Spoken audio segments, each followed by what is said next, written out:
नमस्कार. स्वामी प्रसाद किचनमध्ये आपलं मनःपूर्वक स्वागत आहे. तर आज आपण चमचमीत पुरी भाजी कशी बनवायची ते आपण आज या रेसिपीमध्ये बघणार आहोत. तर कोणत्याही प्रकारचं वाटण न घालता एकदम चमचमीत ही रस्सा भाजी तुम्ही एकदा तरी नक्की करून बघा. एक 9 ते 10 जणांना पुरेल इतकी आपण मस्त हॉटेलसारखी किंवा ढाब्यासारखी मस्त पुरी भाजी कशी बनवायची आपण आज या रेसिपीमध्ये बघणार आहोत.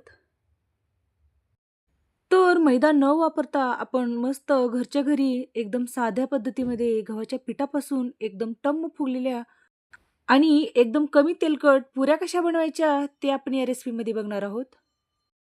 तर तुम्ही अशा पद्धतीचा चमचमीत एकदा तरी नक्की असा बेत करून बघा.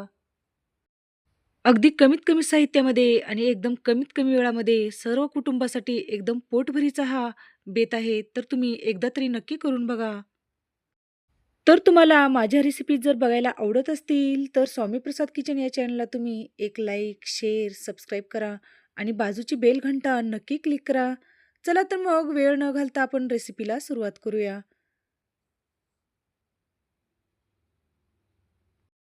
तर सगळ्यात पहिल्यांदा आपण गव्हाचं पीठ भिजवून घेणार आहोत. तर इथे मी एक 9 ते 10 जणांसाठी इथे पुरेल इतकं पुऱ्या करण्यासाठी हे ते पीठ घेतलेलं आहे गव्हाचं.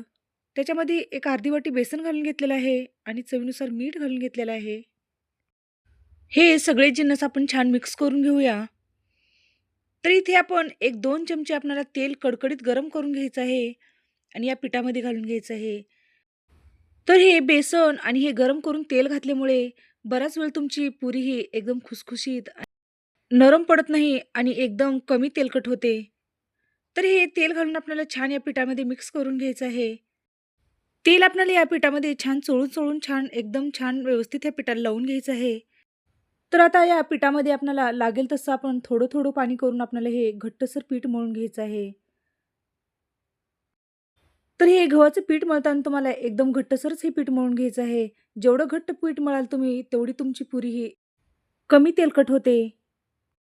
म्हणून तुम्ही एक गोष्ट लक्षात ठेवा, की पुऱ्या करताना तुम्ही एकदम घट्टसर पीठ मळून घ्यायचं.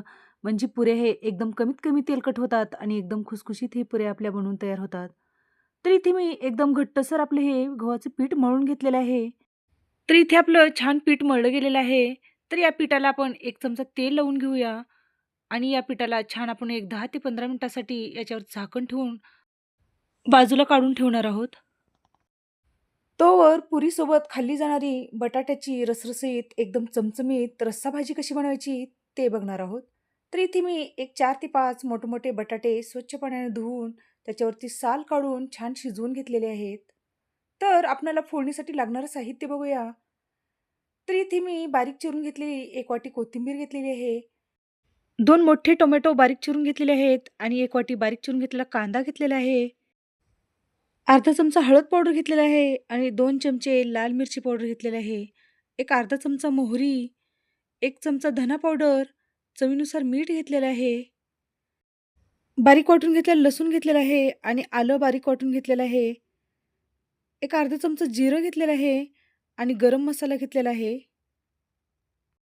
तर भाजीला फोडणी देण्यासाठी गॅसवर कढई ठेवलेली आहे आणि एक 2 ते 3 चमचे या कढईमध्ये तेल घालून घेतलेलं आहे. तेल तुम्ही तुमच्या आवडीनुसार घालू शकता, कमी जास्त करू शकता तुम्ही. तर तेल छान गरम झाल्यानंतर आपल्याला त्याच्यामध्ये मोहरी टाकून घ्यायचं आहे. मोहरी छान तडतडली की आपल्याला त्याच्यामध्ये जिरं टाकून घ्यायचं आहे. जिरं छान फुलून द्यायचं आहे. नंतर आपल्याला त्याच्यामध्ये बारीक चिरून घेतलेला 1 वाटी कांदा घालून घ्यायचा आहे त्याच्यामध्ये. कांदा छान या तेलामध्ये आपल्याला परतवून घ्यायचा आहे. तर कांदा आपल्याला एक 2-3 मिनिटं मंद गॅसवर आपल्याला छान परतवून घ्यायचा आहे. कांदा आपल्याला याचा कलर बदलीपर्यंत आपल्याला याला छान एकदम लालसर कलर येईपर्यंत आपल्याला परतवून घ्यायचं आहे. तर या कांद्याचा रंग पण छान बदलला गेलेला आहे. तर आपण याच्यामध्ये बारीक ठेचून घेतलेलं लसूण घालून घ्यायचं आहे.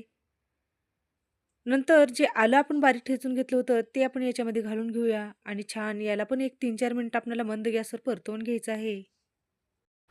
आलं लसणाची पेस्ट छान परतल्यानंतर आपल्याला याच्यामध्ये खिसून घेतलेलं खोबरं घालून घ्यायचं आहे. तर इथे मी 1 वाटी खिसून घेतलेलं खोबरं घालून घेतलेलं आहे. या खोबऱ्याच्या खिसला आपल्याला छान तेल सुटेपर्यंत याला पण छान परतवून घेऊया.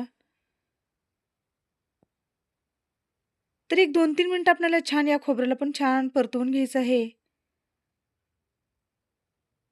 तर बघितलात तुम्ही या खोबऱ्याचा छान कलर पण चेंज झालेला आहे. या पुरी भाजीच्या भाजीला खोबरं घातल्यामुळे चव एकदमच भारी येते. म्हणून तुम्ही या बटाट्याच्या भाजीला खोबऱ्याचा खीस नक्की घाला. तर हे छान खोबरं परतल्यानंतर आपल्याला याच्यामध्ये बारीक चिरून घेतलेला टोमॅटो घालून घ्यायचा आहे. या टोमॅटोला पण मंद गॅसवर आपल्याला एक 3-4 मिनिटं असंच परतवून घ्यायचं आहे. तर या भाजीला टोमॅटो जास्त घालायचा म्हणजे या भाजीला एकदम चव भारी येते. तर आपला हा टोमॅटो छान परतल्यानंतर आपल्याला याच्यामध्ये सुके मसाले घालून घ्यायचे आहेत. तर इथे मी एक अर्धा चमचा हळद पावडर घालून घेतलेला आहे. गरम मसाला, धना पावडर आणि लाल मिरची पावडर घालून घेतलेला आहे.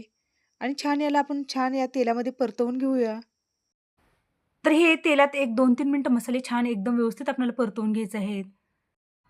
तर याला एक 2 मिनिटासाठी परतवून घेतलेलं आहे.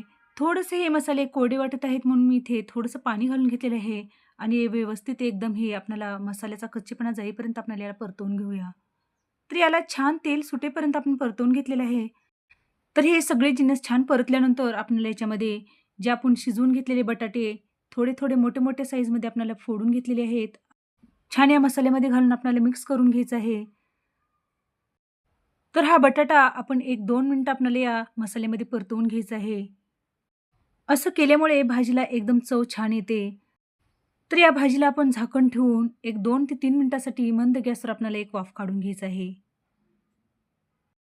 तर आपल्याला एकदम व्यवस्थित आपल्याला या बटाट्याला आणि भाजीला छान एकदम वाफ छान काढून घेतलेली आहे.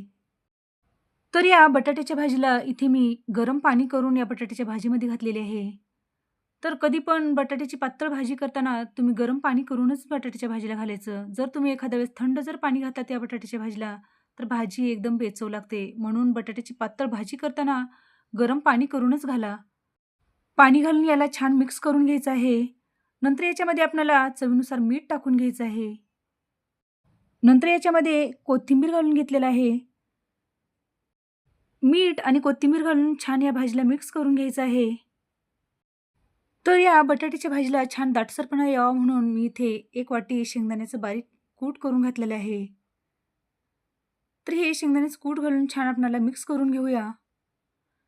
तर हे शेंगदाण्याचं कूट घातल्यामुळे भाजी चविष्ट होते आणि भाजीला पण दाटसरपणा येतो. तर या भाजीला आपल्याला छान उकळी काढून घ्यायचं आहे. तर इथे मी एक झाकण ठेवून एक दणदणीत छान भाजीला उकळी काढून घेणार आहे. तर इथे मी गॅस बारीक करून एक 2-3 मिनिट छान या भाजीला उकळी काढून घेतलेली आहे. भाजीला छान उकळी आलेली आहे. तर बघितलात तुम्ही भाजीला या मस्त दाटसरपणा पण आलेला आहे. तर ही भाजी थोडीशी थंड झाली की आणखीन थोडं या भाजीला दाटसरपणा येतो. तर या भाजीला कलर किती सुंदर आलेला आहे बघा आणि ही भाजी आपली मस्त तर्रीदार, एकदम पुरीसोबत खाल्ली जाणारी, एकदम चमचमीत आपली ही पुरी भाजीची भाजी बनवून तयार झालेली आहे. तर ही भाजी आपण एका डिशमध्ये सर्व्ह करूया. तर इथे आपली पुरीसोबत खाल्ली जाणारी आपली मस्त गरमागरम आपली भाजी बनून तयार झालेली आहे. तर आपल्या इकडे छान मस्त एक 5-6 मिनिटं आपलं हे पीठ पण छान भिजले गेलेलं आहे. तर आपल्याला पुऱ्या तळण्यासाठी इथं गॅसवर कढई ठेवलेली आहे आणि त्याच्यामध्ये तेल घालून घेतलेलं आहे.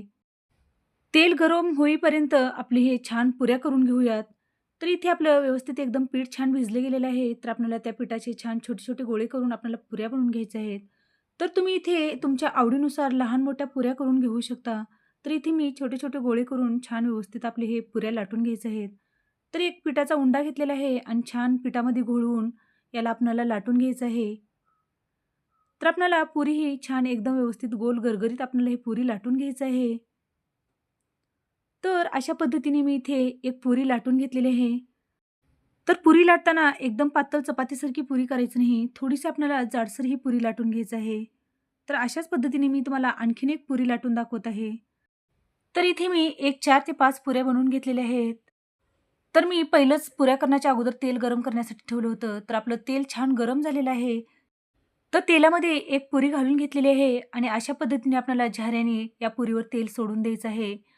असं झारीने तेल सोडल्यामुळे एकदम वरून छान आपली ही पुरी एकदम फुगली जाते आणि एकदम मस्त अशी ही आपली क्रिस्पी पुरी बनून तयार होते.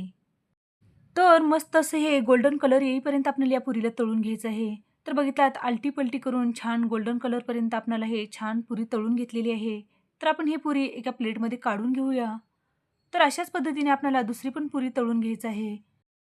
तर ही पुरी छान तेलामध्ये सोडून दिल्यानंतर आपल्याला झाऱ्याने त्या पुरीवरती तेल घालून घ्यायचं आहे. झाऱ्याने तेल घालून घेतल्यामुळे पुरी हे फुगायला एकदम व्यवस्थित मदत होते. म्हणून आपण झाऱ्याने तेल घालून घ्यायचं या पुरीवर. तर मस्त असे हे आपल्या सगळ्याच पुऱ्या एकदम गोल्डन कलर येईपर्यंत आपल्याला हे पुऱ्या तळून घ्यायच्या आहेत. तर आपली ही छान व्यवस्थित एकदम क्रिस्पी, एकदम कुरकुरीत आपली ही पुरी तळली गेलेली आहे. तर आपण प्लेटमध्ये काढून घेऊया. तर अशाच पद्धतीने मी सर्व पुऱ्या तळून घेतलेल्या आहेत.